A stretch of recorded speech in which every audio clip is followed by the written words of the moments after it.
The Empress Wu Zetian. Wu Zetian was the first, the last, and the only woman in China's long history to become an emperor, and ruled in her own name rather than behind the scenes as some Empress Dowager or some other hidden power behind the throne. She lived a very long life, considering the times, living past her 80th year. She was a historical person from the Tang Dynasty period, considered by many scholars to be China's most golden of ages. She lived from 625 to 705 AD. The Tang Dynasty was the period from 618 to 907, so her period came right at the start of the Tang Dynasty. Like some of the other characters from ancient Chinese history, Wu Zetian was the stuff of these Chinese imperial soap operas, beloved by Asians around the world. There's no question that she lived, and all the names and dates from her reign are very well documented. But this was about 1,300 years ago when she was living, a good 1,275 years before CNN, so the sordid details of her life, that we'll look at, of course, are rather mythical and open to interpretation. Her life was one of privileged upbringing, becoming a concubine in the imperial household at 13 or 14, and after bouncing back from the brink of disaster, she lives a long life of the most horrific political and palace intrigue until the year 683, when the emperor died, and at the age of 58 or so, she starts ruling from behind the throne, which was occupied by one of her weaker sons, who was easier to manipulate. Many gruesome deaths later, she becomes emperor, ruling in her own name in 690 AD, and even establishing her own dynasty, which didn't survive her. And her reign is just as mysterious as her rise to power. Depending on which historian you listen to, she was either a vile creature of the worst sort, or a great reformer who reigned during a period of peace and great prosperity, and who advanced the equality of women and ushered in a bureaucratic system based on merit, rather than the connections to the imperial family. There's no way to tell, and the earliest source documents came from Confucian sources centuries after her death, and everyone knows how Confucius viewed women. Not very highly. So let's look at her long and interesting life. Wu Zetian was actually born Wu Zhao in Wenshui County, about 50 miles southwest of Taiyuan, the present-day capital of Shanxi province. She was the daughter of Wu Shihuo, who was an official close to the Tang Dynasty founder, Gaozu, also known as Li Yuan. Her mother's family were something like the Kennedys of their day, the former rulers of the Sui dynasty. That she grew up in a very aristocratic household and was taught reading, writing, and music. The second emperor of the Tang Dynasty, Li Shimin, took Wu Zhao as his concubine. Li Shimin was the son of the Tang Dynasty founder, and he took the name of Taizong. She was 13 or 14 years old when she became the emperor's concubine. She entered the harem ranked of the 5th grade, which was also called the Cairen. The whole system of concubines was very structured, and the emperor could have as many as 120 or so if he wanted. The Tang concubine ranking system had 9 ranks, so Wu Zhao didn't come in at the bottom, but she wasn't what you'd call high-ranking. The top-ranked concubines were the Fei rank, or the first rank. These were divided into 4 levels: Gui Fei, Shu Fei, De Fei, and Xian Fei. Then you had the second rank, the Bin rank, who had 9 different levels, and after that there was 1 concubine per rank, and Wu Zhao was the Zheng Wu Pin, or 5th rank, called the Cairen. So, when she entered the Emperor Taizong's harem, she was given the name Wu Meiniang. She entered as a teenager, competing against hardened veterans to the game of palace intrigue. She had to learn fast. She had some kind of relationship that she apparently cultivated with one of the emperor's younger sons, named Li Zhi. Li Zhi was declared crown prince in 643. If you watch the soap opera, she had some steamy relationship with Li Zhi, and in this day and age we'd probably call it an inappropriate relationship. After all, technically, Wu Zhao, or Wu Meiniang as she was called now, was the crown prince's stepmother. As her rotten luck would have it, the second Tang emperor, her benefactor, died in 649 after supposedly drinking some elixir of life that poisoned him instead. They had no children, so, as per the custom of the time, Wu Meiniang was sent to a nunnery to live out the rest of her days as a Buddhist nun. So she heads off to Ganye Temple, resigned to her fate. Now again, none of this is documented in any shape or form that can be taken as fact. For almost every turn of her life, there are at least two diametrically opposite points of view, and nothing can be accepted as true or even probably true. This whole period between the time of Taizong's death and the time when fate intervened, and the Zhi, who by now was the third Tang Emperor, Gaozong, is anyone's guess. So the story goes that Emperor Gaozong, who used to be called Li Zhi, visited the Ganye Temple, and there's this whole story about how they saw each other, and he was reunited with her, this time as emperor and not as the crown prince. Who knows? Whatever the case, after serving some time as a nun, the Emperor Gaozong arranges for Wu Meinyang to go back to the palace. There was no stopping her now. She now had a powerful benefactor who made her a Zhao Yi, the highest-ranked concubine of the second level. So this is the year 650, 651, around then, and she's 24, 25 years old. Now the fun begins. Wu Meinyang returns to the palace, and she has two main rivals who are ready and waiting to do battle with her. One was the emperor's wife, known as Empress Wu, and the other was the highest-ranking concubine, known as Xiao Shufei. Actually, this would be Xiao, her family name, with Shufei being added onto her name, signifying her rank as a concubine of the emperor. Now, this is where the history gets kind of murky, or murkier. The documents handed down over the past 1,000 years have all kinds of opposing stories about what happened. I'm sure you're not listening to this podcast to get stuck in the quagmire of the minutiae of Chinese history and all the names and books and treaties and county officials. So let me just plod on with what, air quotes, they say about the next 9 years, whence she became the power behind the throne, and 10 years beyond that when she herself becomes the emperor in 690. So, Wu Meinyang was a hardened veteran, 24, 25 years of age. After spending a certain amount of time, her head shaved, living in a Buddhist convent called Ganye Si. As I said, she had these two rivals over there. One was Empress Wu, and the number one concubine, Xiao Shufei. Well, she had them done in, so to speak. The number one concubine, Xiao Shufei, this was Gaozong's favorite, and she needed to eliminate her. A bunch of palace intrigue and skullduggery later, Xiao Shufei is out and Wu Meinyang is in with a vengeance. And then comes the defining moment of the life of who we would know later as Wu Zetian. She had a daughter with Gaozong. This baby died, and the two versions of the story are that Wu Meinyang, a.k.a. Wu Zetian, strangled her own baby to frame Empress Wu, or the other version is Empress Wu killed the baby. This was about 654 AD.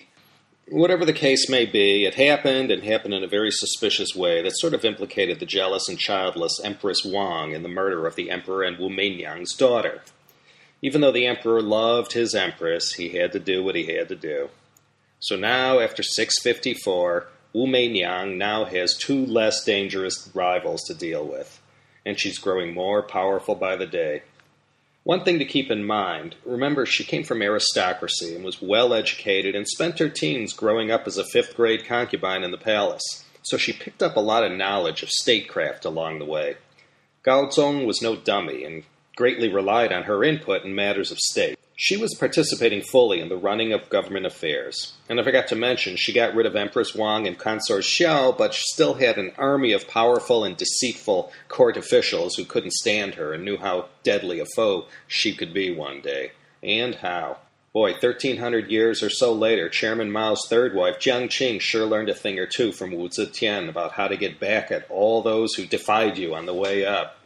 So keep that in mind, too. And these officials were mostly all Confucian, and in that philosophy, the woman's place was in the home, and she should keep her mouth shut. Anyways, to end the story about Wu Meinyang's two defeated rivals, she had the emperor cut off their arms and legs and drown them in a vat of wine, or so the story goes. So she gains even more power by bearing two sons with Gaozong.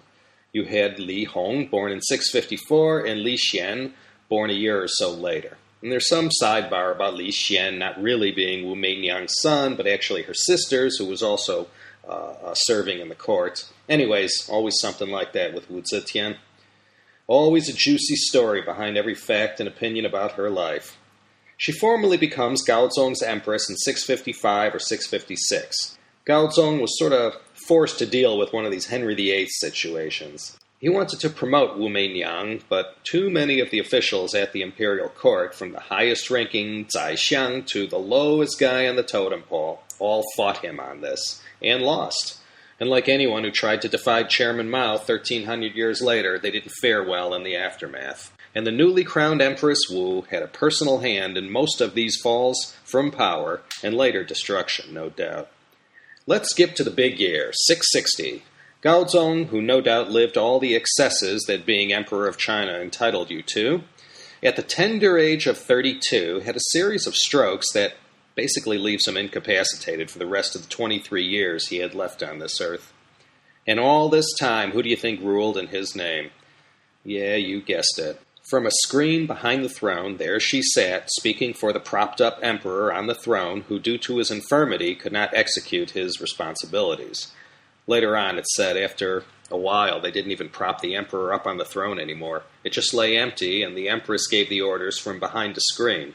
And by the way, to put some good old-fashioned Tang Dynasty spin on the arrangement, they were officially joined together as one and referred to as Sheng, or the two sages. This sort of justified Empress Wu to speak on behalf of the increasingly more and more disabled emperor. So, over the next 23 years, until Emperor Gaozong finally dies in 683, she assembled her team and supposedly put together this dream team of ministers and whatnot who advised her well and carried out all her reforms and ideas.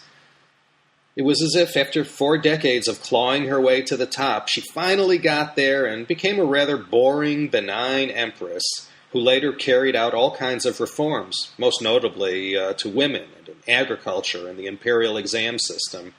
She lowered taxes. Overall, it seems everyone agrees she was a very competent ruler once she reached the mountaintop, and all the bloodiest aspects of her rise to power were all behind her. She wasn't a Stalin or Mobutu Sese Seko by any account. So, in 683, she installs the weaker of her 2 sons on the dragon throne and rules through him as Empress Dowager. She's now pushing 60 years old. I won't go into the details of the next 7 years, interesting though they are. Let's just say it was the usual skullduggery with her sons jockeying for position to take over the throne, maybe a little too enthusiastically. Her sons didn't fare well having Wu Zetian as a mother. She killed the eldest one, deposed another son, and another lived under house arrest, but later did become emperor. She declares herself emperor in 690, and calls herself Sheng Huan Di, or Sheng Emperor. It's also in 690 where she takes the name officially as Wu Zetian, and declared an end to the Tang Dynasty and established the Zhou Dynasty, or what we know as the Second Zhou Dynasty, since there already was one that reigned from 1045 to 256 BC. She moves the capital from Chang'an to Luoyang in Henan province near the present-day capital of Zhengzhou. It's maybe a 2-hour car ride from there. She reigned for another 15 years, and as she got old and feeble, she was overthrown in a palace coup. Old hat for her, she should have seen it coming. And she died on December 16th, 705, which made her about 80 years old. She had been in power pretty much from the point she became empress in 656. That meant she ruled for 27 years, and prior to that, didn't rule but was influential at court and in getting her way. So you could say she was a power to be reckoned with in the Tang Dynasty for about half a century. This was a period of vast wealth, and everyone lived off the fat of the land. There was great territorial expansion, and the Tang court had embassies as far away as Persia and Byzantium. The Chinese defeated the Korean kingdoms of Goguryeo and Baekje and unified the country under the kingdom of Shilla, who were allies of the Tang. The Tibetans and Turks, whose warriors were a stone in the boot during Wu Zetian's reign, were soundly defeated. China was all-powerful and living in a golden age. For women and farmers, she supposedly did a lot, although I've read accounts that said just the opposite. She's credited with allowing women to be financially independent from their husbands and to have their own wealth in their own name. Women were educated in philosophy, politics, and ethics. They were permitted to divorce. They didn't have to bind their feet anymore. She advanced the cause of Buddhism greatly, and it replaced Taoism as the state favorite. The Buddhist church was immensely powerful and influential during the period of Wu Zetian's reign. She had farming manuals published and disseminated information on farming techniques and promoted labor-saving farm tools. She reduced taxes, and many farmers were allowed to keep more grain to sell. I also heard she broke the backs of the peasants with her taxes, so you never know. She chose ministers based on merit rather than who their relative was or what their connection was in the palace. Wu Zetian's own palace secretary was a woman poet. She changed the imperial exam system in 669 so that it was open to all and not just to the aristocracy. This allowed the government bureaucracy to shift from being controlled by aristocrats to being controlled by scholars. She actually interviewed imperial exam candidates personally. She was a little bad, a little good, or a lot bad, or a lot good. Depends on whose version of Wu Zetian you're studying. One thing's for real, she was indeed a very colorful historic figure who became more of a legend than someone we could really get our hands around and study. She was buried near the Gaozong Emperor in Qianling, which is the site of the Tang Imperial Burying Grounds. Her tomb was located and discovered by archaeologists, but like that of the first emperor, Qin Shi Huangdi, it remains unexcavated to this day. Her life was a real bonanza for all these major Chinese television and movie production houses. One of the best imperial serial dramas I ever watched was based on her life. So, I hope you enjoyed that. This is Laszlo Montgomery once again wishing you a pleasant and fond farewell from the quaint little college town of Claremont, California, home of the always popular and quintessentially American Claremont Village. Join us next week at the China History Podcast for another exciting episode.